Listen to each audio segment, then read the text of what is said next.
ఓం నమో భగవతే రుద్రాయ.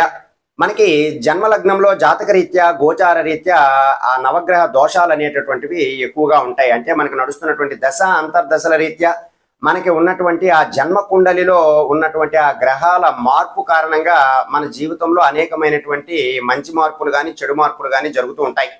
అయితే మనకి ఏదైనా ఎప్పుడైనా ఇబ్బంది కలిగినప్పుడు ఇప్పుడు నేను చెప్పబోయేటటువంటి ఈ తాంత్రిక పరిహారం ఆచరించడం ద్వారా మనకు ఉన్నటువంటి నవగ్రహ దోషాలన్నీ కూడా తొలగిపోయి చక్కనైనటువంటి కార్యం సఫలీకృతమయ్యి అలాగే మంచి ఆరోగ్యము మంచి సంపాదన కూడా జరిగేటటువంటి అవకాశాలు ఎక్కువగా ఉంటాయి.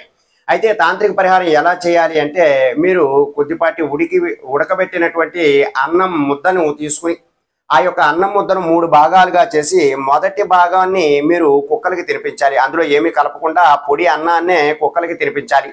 అలాగే రెండో భాగం చేసి దానిలో పెరుగును కలిపి అది కోతులకు తినిపించాలి. అలాగే మూడో భాగాన్ని తయారు చేసుకుని ఆ మూడో భాగంలో కొద్దిపాటి నల్ల నువ్వులను వేసి కాకులకు తినిపించాలి.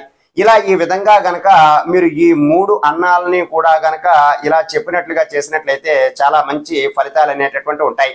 అయితే పరిహారం ఎప్పుడు ఆచరించుకోవాలి అంటే 4 ఆదివారాలు కానీ లేదా 4 అష్టమి తిథులు కానీ లేదా 4 అమావాస్య రోజులు కానీ ఇలా గనక చేసుకున్నారు అంటే మీకున్నటువంటి నవగ్రహ దోషాలన్నీ కూడా తొలగిపోతాయి. పరిహారం ఆచరించడానికి ప్రయత్నం చేయండి. సర్వే జనా సుఖినో భవంతు. శుభం.